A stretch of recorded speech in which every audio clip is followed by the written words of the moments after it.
Fala, Leonardo, beleza? Beleza. Boa noite, então.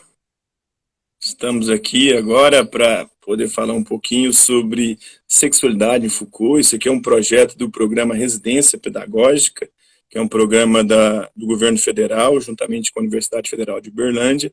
E estamos aí na Escola Frei Egídio de Paris com alguns integrantes desse programa Residência Pedagógica, alguns alunos de filosofia da UFA, entre eles o Leonardo.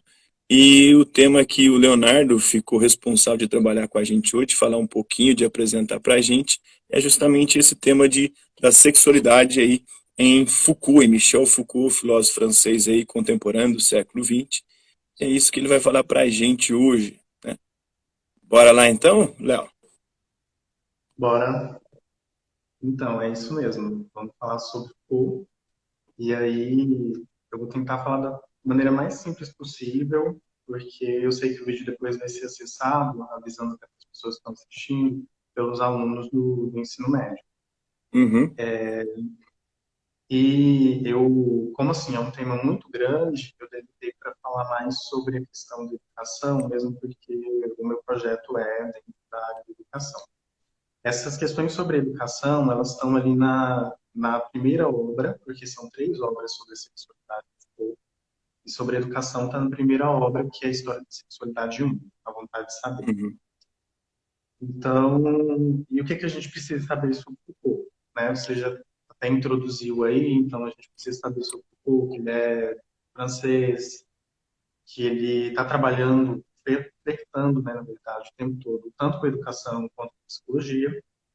Mas em termos filosóficos a gente sempre fala, e a gente vai ver ao longo da minha fala que a gente está falando em teoria e a gente não está propondo soluções, porque às vezes se eu propor uma terapêutica para falar sobre a sexualidade, ou se eu propor métodos pedagógicos para falar sobre, eu estou saindo de dentro da filosofia, eu estou entrando em outras áreas. Uhum. Foucault trabalha muito com o método o histórico genealógico, que a gente Lógico. conhece desde lá de Nietzsche, e que funciona basicamente assim. Ele vai pegar fatos históricos, nem sempre de maneira linear, porque ele não acredita que a história se constitua de forma linear, como as pessoas podem ver dentro, talvez, da própria história, da geografia, das artes.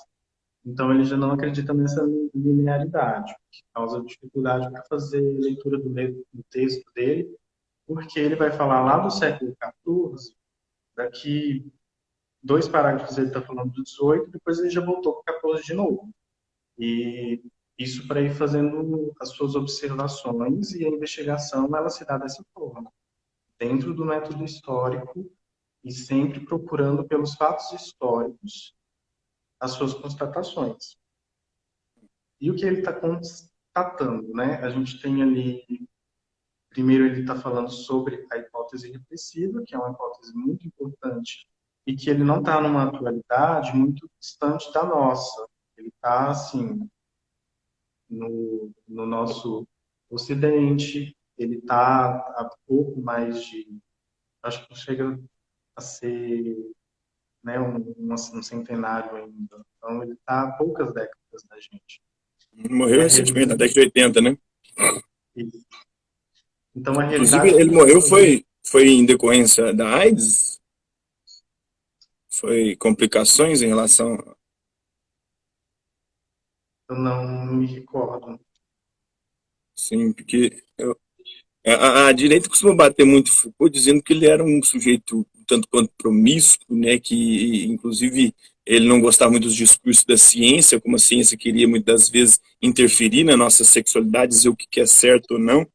E aí, por conta disso, dessa crítica dele à ciência e o discurso normativo da ciência, querer ditar o que é certo e o que é errado, principalmente no campo da sexualidade, que é o que nós estamos falando aqui, ele não usava camisinha, ele era contra o uso de preservativos. Eu não sei se esse discurso é real, se confirma, né?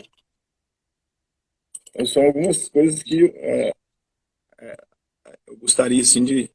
Não sei se você tem conhecimento, né? A gente não falou antes sobre isso, mas é uma coisa que a galera de direita gosta de bater muito em relação a ele. Eu acho que a crítica dele em relação à questão das relações de poder são muito interessantes.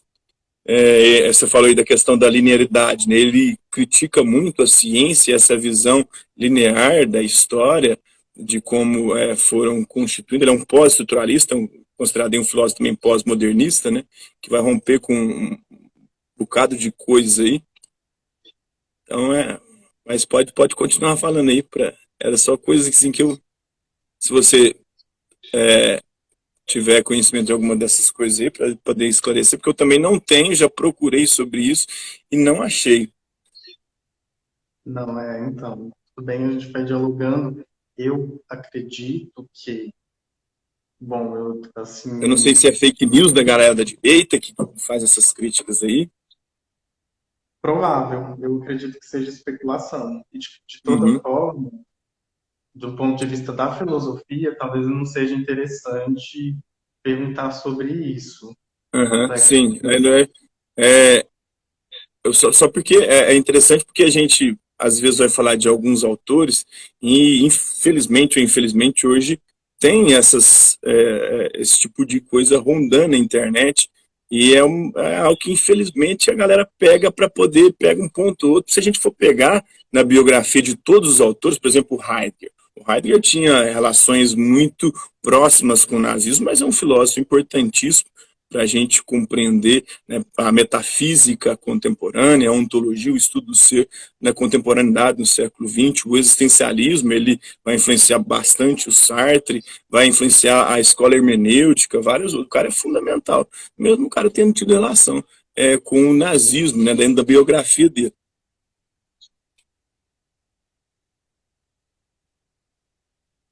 são especulações que vão surgindo. E como a gente É, faz com Heidegger, talvez seja o caso da gente fazer. É claro que, assim, a gente, como pesquisador, não vai abraçar o autor completamente. Se isso uhum, fosse verdade, a gente vai dar um tapa nele e vai falar, não, então já é diferente, né? Então, nessa questão, por exemplo, a gente falar, não, a prevenção ela deve existir. Tanto é que é para onde vai caminhar a minha pesquisa. Chegar ao ponto de uhum, dizer que Foucault foi insuficiente, até porque ele mudou essa perspectiva dele mais tarde, essa perspectiva do dispositivo, uhum, né, de que nós estamos sendo inseridos em discursos e que ali na escola está falando de determinados assuntos. Depois, bem mais tarde, assim, perto né, de quando ele deixou aí a pesquisa e o planeta Terra, ele falou isso de uma forma muito mais maleável do que ele está falando aqui quando ele diz o discurso. Então, retomando, ele está evidenciando que ali no século XIV, e aí ele vai brigar até muito com Freud, né?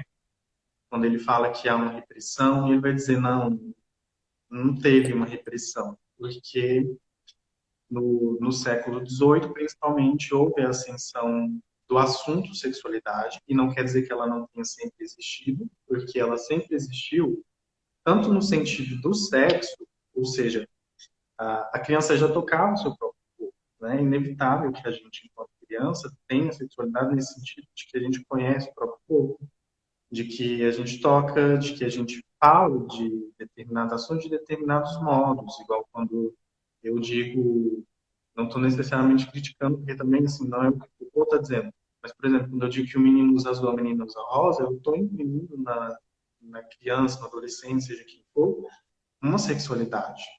Então, ele está falando mais ou menos nesse sentido. Sempre se falou sobre sexualidade. Quando a gente coloca, por exemplo, a confissão como algo tão importante como foi ali naquela época, as pessoas iam na igreja para confessar, e tanto é que a igreja fazia, aí a gente já vê na história da loucura, ela fazia parte da jurisprudência e ela fazia parte também da psiquiatria. Então, a igreja, os reis, às vezes até qualquer pessoa que tivesse poder, poderia dizer, por exemplo, que eu sou louco agora porque eu estou dizendo isso, porque eu estou fora do discurso, porque eu estou dizendo alguma coisa que é assim, um disparate.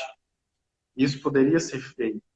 Então, quando eu coloco as pessoas na obrigação, por exemplo, como acontece com o cristianismo, de ir confessar, e confessar, inclusive, a sua sexualidade, a gente vê que não teve repressão, não teve, pelo contrário, teve um incentivo para que se falasse da sexualidade. Só que aí o que acontece é que ela tem que se falar dela de uma forma muito específica. Como que é quem quer que seja que esteja mandando e retendo o poder. Essa questão E histórica é interessante porque aí você está falando aí sobre o Foucault e aí o século XIV, porque a gente olha no período medieval, o antigo, parece que eles eram mais livres sexualmente falando, né? Mesmo com o discurso da igreja sendo muitas das vezes opressor nesse sentido e considerando o sexo, a sexualidade como algo pecaminoso, parece que era mais livre, eles faziam mais sexo. Inclusive que nós hoje, eu acredito eu, né? Porque hoje também a gente criou um monte de neuras em cima da sexualidade, né?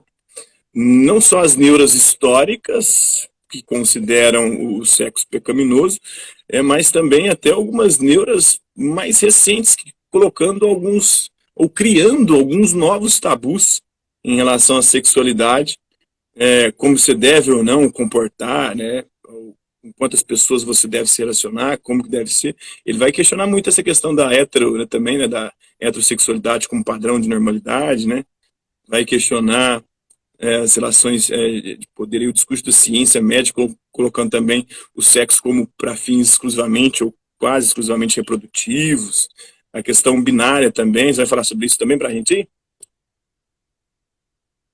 não com tanta clareza. E aí Ah, é sim. onde, como pesquisador, a gente tem que ter cuidado. Tem o que a gente consegue falar em decorrência do texto dele. Aí sim a gente conseguiria falar sobre todos os assuntos. Todos Uhum, esses.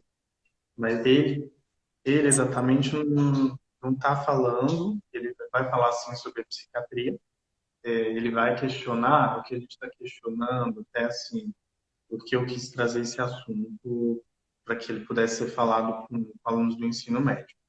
O que a uhum, gente está vendo aqui é que tanto na educação, seja onde for, na psiquiatria, na jurisprudência, entre os pais, entre os gestores, que se falar o sexo, a sexualidade de um certo modo, como se fosse assim, uma obrigação, algo inerente, e que isso é importante. Quando a gente vai pesquisando, é algo assim, eu tenho um embate o tempo todo com o foi, e então quando a gente vai pesquisando, a gente vai vendo que tudo bem que foi e então é onde a gente vai ir o ponto alto do argumento. Tudo bem que foi uma educação heteronormativa, não tem problema que tenha sido, porque a gente tinha que ter, de alguma forma. Como a minha orientadora fala sempre, se a gente não tivesse um controle, seria algo assim nefasto, como ela disse. uhum, Porque imagina se a gente privasse as crianças completamente da sua sexualidade, não, mas de qualquer assunto a respeito. Então, imagina se a gente uhum. não falasse de forma alguma. Então, Nenhum tipo de talvez referência. a gente vai aceitando as coisas em cada tempo, e o convite dele é que a gente aceita a nossa realidade, a gente sabe ler cada tempo. Uhum. E tudo bem que foi uma educação heteronormativa. Se eu chegar hoje na escola e falar que vai ser diferente, que não vai ser mais heteronormativa, eu já estou impondo outro dispositivo, já estou impondo outro discurso. Já entra um Então, discurso também, né, de outro discurso de poder, né? eu também É o que a estou esquerda seguindo muitas esse vezes faz hoje também, não é? Você não pensa, você não enxerga dessa forma, não, muitas vezes. Eu vejo a esquerda que ela criou uma moral sexual, às vezes quase tão sufocante quanto a outrora, aquela que tinha sido criada e desenvolvida pela igreja, pelo cristianismo. Porque diz, você tem que ser assim.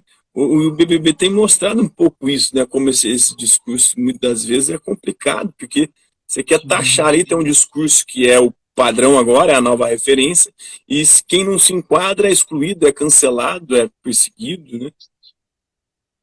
Ele se torna muito problemático, é onde está a nossa preocupação. É onde, quando eu falo que assim, eu não vou entrar na psicologia e na educação, porque a gente está vendo ali o comportamento. É claro que é um caso muito isolado, a gente não vai criticar, mas a gente está vendo ali o comportamento. E é esse tipo de coisa que a gente tem que ter cuidado. Que quando eu não, assim, não cabe falar também, mas a gente pode citar, que é interessante falar de um assunto atual.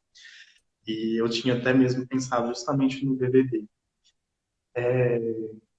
Quando se coloca ali para falar e fala assim, vai ser desse jeito, como até ontem alguém citou, passando né, no VT, lá vem a Lumena apontar.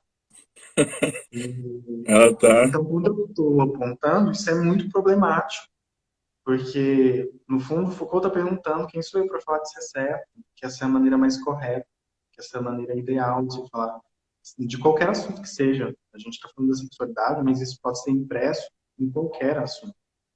Então, o que você está falando é muito real. A esquerda, ela também pegou ela também se disse dona da verdade em algum momento, aí a gente não sabe como, quando, né, a gente teria que ter uma questão mais política, mas ela também se disse dona da verdade, ela também está imprimindo coisas. Eu, lá no início da minha pesquisa, eu vi muito, assim, ingênuo, achando que eu ia propor, talvez, um modelo de ensino para a sexualidade mais certeiro. E fui descobrindo aí, levando tapas na cara mesmo, na marra, que não é bem assim. Que eu não vou propor um modelo A melhor. gente passa por isso, né, na graduação. Também passei, eu achei que ia revolucionar a educação quando eu começar. Depois, cara, o bagulho é muito mais complicado na prática, ele é muito mais complexo e aqueles ideais que a gente tem lá no princípio, você vai falando, mano, diante daquilo lá, você é sufocado pelo sistema. E ele fala dessas estruturas, né, o Foucault também fala. Essas estruturas matam o sujeito, cara. O sujeito não tem poder algum contra elas. Né? Então, o sujeito morreu. Né? O Nietzsche falou que Deus morreu, o Foucault fala o sujeito que morreu. Né? Porque as estruturas nos sufocaram, não nos deixam expressar. São relações de poder que acabam se estabelecendo, se configurando, de forma a não deixar a gente ser gente mesmo, a gente transformar e mudar as coisas. Por mais que tenha resistência, todo poder cria sua resistência, a gente acaba sendo sufocado ali mesmo. Eu tive essa experiência também na minha graduação. Acontece muito. Eu até me perdi, porque aí a gente fala, já fica até angustiado. Mas é mais para ser um bate-papo mesmo, para trocar ideia, para a gente falar aqui sobre. Às vezes a gente pode fugir um pouquinho da questão da sexualidade do Foucault, falar um pouco de forma mais geral, mas para, sei lá, para que a gente possa comunicar, falar um pouco com a realidade, com o mundo atual também, igual a gente falou de BBB agora. Às vezes a gente pode dar umas fugidinhas para não ficar só no Então, autor, eu que é percebi importante, que é a também. sua pesquisa, é claro que é isso que você está fazendo, né, mas eu acredito que para poder ficar um pouco mais próximo da realidade da galera. Então, né, sobre Foucault, assim, o nível que eu pretendia dialogar é isso mesmo. E eu acho que agora sim, a gente pode desdobrar para outros assuntos.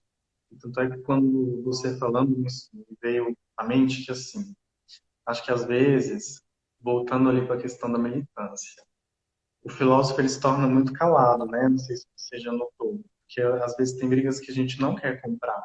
E aí, quem vê de outras áreas, às vezes pensa assim, se você sabe a resposta, por que você não está solucionando? A gente vê Na muito verdade é isso porque nós não sabe. na teoria de Foucault. Porque a gente não tem a forma ideal e porque a gente cria um cansaço aí de teórico mesmo. Para que eu vou bater de frente com uma coisa que não quer ser ouvida?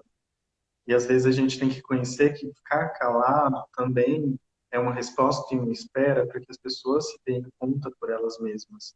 Então, quando Foucault está propondo que a gente conheça de uma forma histórica o nosso passado, o nosso presente, ele está propondo que é que é muito difícil falar isso, né? Estou falando um absurdo agora, mas que eu, Leonardo, conhecendo essa história, eu consiga, não é pular para fora, mas ter também, ele nunca está falando de emancipação, mas tem uma forma minha de vivenciar isso. Então, E você já chegou a ler Spinoza? Spinoza nunca. Porque eu acho que essa visão do Foucault é muito parecida com a visão de Spinoza, sabe? Porque o Spinoza falava isso. A liberdade não é se saltar fora das regras sistema, né? Porque ele acredita que Deus sive natura, ou seja, Deus é o universo e tudo está de alguma forma pré-programado pelo universo, não tem como você fugir daquilo. A liberdade é você ter consciência de que é assim que o universo funciona, né? E muitas vezes não tem como você sair fora desse esquema. Então, talvez fosse isso que você estava falando, Exatamente não, isso. A gente não. que tem as estruturas, você está ali, e a liberdade é você saber como historicamente isso foi construído, foi forjado, e acaba hoje nos limitando muitas das vezes, não deixando a gente ir além, sei lá, e por mais que a gente também consiga também dar uma resistida aí, né? É, consegue, mas, nossa, com militância, eu nunca sei, eu acho muito delicado falar, qualquer assunto que eu tente falar aqui no meu Instagram, por exemplo, é sempre muito, causa muito polêmica, porque parece que tem muita gente com uma resposta pronta. E às vezes surge gente para falar assim, peraí, esse não é o seu local de fala. Isso acontece muito. E eu fico pensando às vezes até assim, você sabe que eu sou filósofo e que, né, a gente trabalha com pesquisa, a gente tem esse domínio para falar sobre outros assuntos. Então, calma. E quando a gente está militando, a gente tem que pensar de onde que eu estou fazendo e para onde. E não é, nunca vai ser, pelo menos até esse ponto, nunca vai ser essa emancipação, essa liberdade completa. E aí, você está falando aí, a gente falou do Mena, né, da psicologia, e entra muito no que o Foucault fala, né, porque era da psicologia. A psicologia é uma ciência. O filósofo não é um cientista, ele é um sujeito que está ali para questionar. Peraí, como essas coisas estão sendo constituídas? Como é que está a configuração desse bagulho aqui? Isso não está nos oprimindo, não nos sufocando, né? Será que a gente não está criando, na tentativa de destruir a norma anterior vigente, construindo uma outra norma tão opressora quanto a que a gente é, derrubou, ou quer derrubar?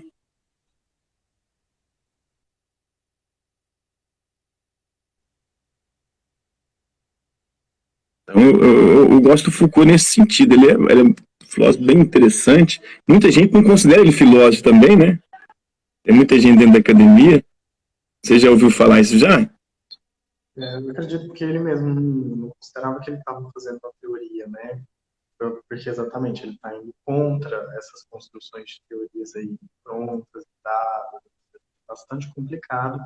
E é óbvio que, assim, como pesquisador do assunto deles, chega um ponto que você tem que deixar ele para trás. Então, a minha orientadora fala exatamente nessa metáfora. Eu vou subir nos ombros dele, vou olhar o que dá para ver de cima dele, mas depois eu vou descer e vou deixar ele para trás.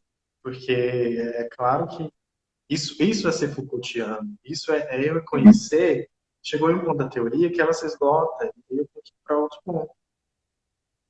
E você pretende trabalhar mais algum outro autor? Porque eu estava lendo aqui sobre questão de sexualidade, alguns pontos dele ficam ali sem saída, sem resposta, sem solução, e aí tem alguns filósofos posteriores, como a Judith Butler, né, que vai tentar entrar nessas questões. Você pensa em pegar algum outro autor para dar continuidade nessa pesquisa dentro de Foucault, não? Hoje eu tenho de, assim, já em mãos, são textos do Veiga Neto, ele é da educação e faz comentários muito bons sobre Foucault. E é claro que a gente tem todos esses outros autores que são mais atuais e eu não sei, assim, eu estou preocupado agora com isso. E eu não sei se eu continuo. Resolver esse negócio, né? Primeiro eu Quem está tenho te né, orientando? um lote cada vez.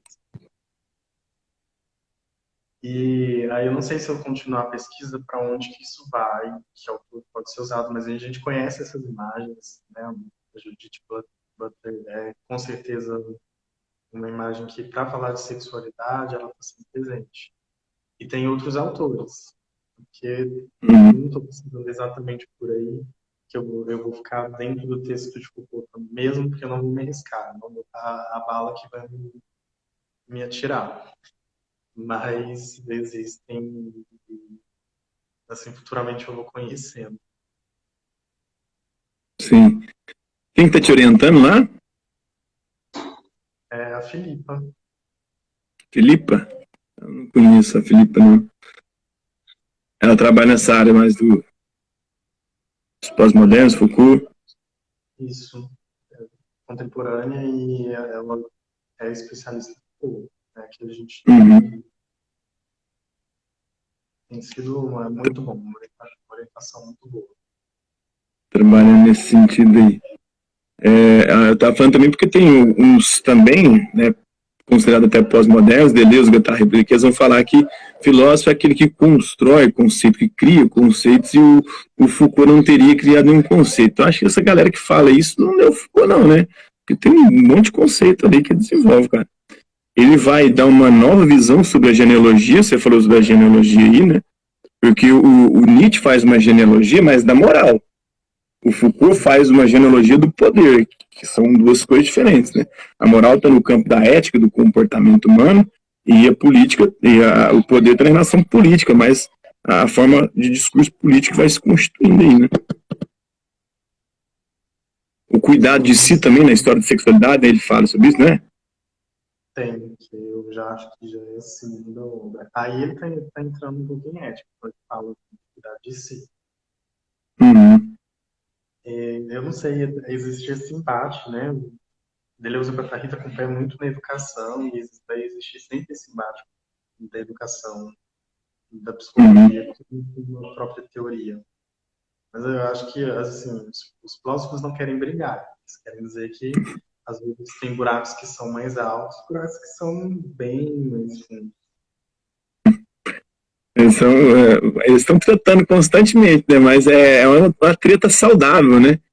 Porque um vai exigindo do outro ali que o outro melhore os seus argumentos, aprimore, né, seu ponto de vista, sua perspectiva. Acho massa. Isso na história da filosofia, a discordância é fundamental para o progresso do pensamento. Né? Isso é a ciência. Você quer falar mais um pouco aí da obra, da sua pesquisa?